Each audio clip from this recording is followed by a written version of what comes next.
May isang estudyanteng nagtanong sa akin, sabi niya, "Sir, bakit ganon? Parang ang bagal ng improvement ko, twice a week naman yung lesson ko." So, sabi ko, talaga? Twice a week ang lesson mo? Sige, tanungin kita ha. Sabi kong ganun sa kanya. Yung mga assignment mo ba, kada lesson mo, nagagawa mo ba? So, halimbawa, merong assignment si teacher.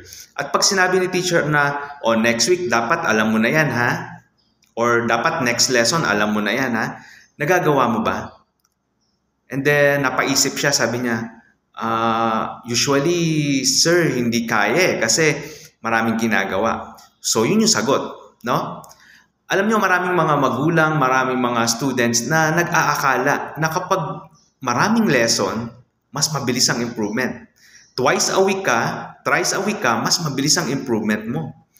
Sa case na yan, mga minamahal namin mga estudyante, mga minamahal namin mga parents, mali po yun.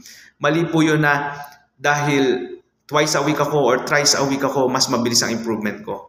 Mali po yun, no? Kailan lang ba naging effective, no, yung ating twice a week or thrice a week? Again, babalik po ako doon sa example ko. Naging effective lang siya kung nagagawa mo yung mga assignment na binibigay sa'yo ni teacher. Yung bang tipong, halimbawa, lesson tayo ng Monday, no? Nag-lesson tayo ng Monday. Tapos ang susunod mong lesson Wednesday dahil twice a week, no? So, dapat Wednesday, alam mo na yan, ha? Pagdating ng Wednesday, wow, alam mo na nga. Then, dun pa lang parang bibilis yung improvement mo or yung lesson mo or yung pacing ng lesson. Bakit? Kasi pwede nang lumipat si teacher sa next lesson. Yan, oo. Kasi kung hindi mo rin siya magagawa, ang mangyayari nun is uulit lang si teacher, ulitin niya lang yung lesson. So, dito nababagal yung iyong pacing. Mas maganda pa nga, mag once a week ka na lang. Once a week, pero sa susunod na week, alam mo na yung assignment ni teacher. Rather than twice a week ka nga, pero hindi mo naman nagagawa yung mga assignment mo. Kaya pagdating ng next session, uulit lang si teacher ng kanyang lesson. So, hindi rin siya nagiging mabilis, no? So, ganun din yung pacing. So, kung tatanungin mo ako kung once a week or twice a week, depende. Depende sa'yo yan, no?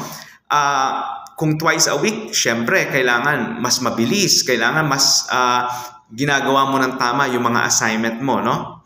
Kung once a week naman, mas maganda, medyo marami kang time.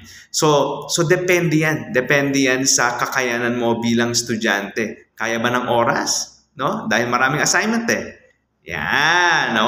Okay. So again, hindi po batayan na kapag ikaw ay mag twice a week or thrice a week, mas mabilis ang iyong improvement.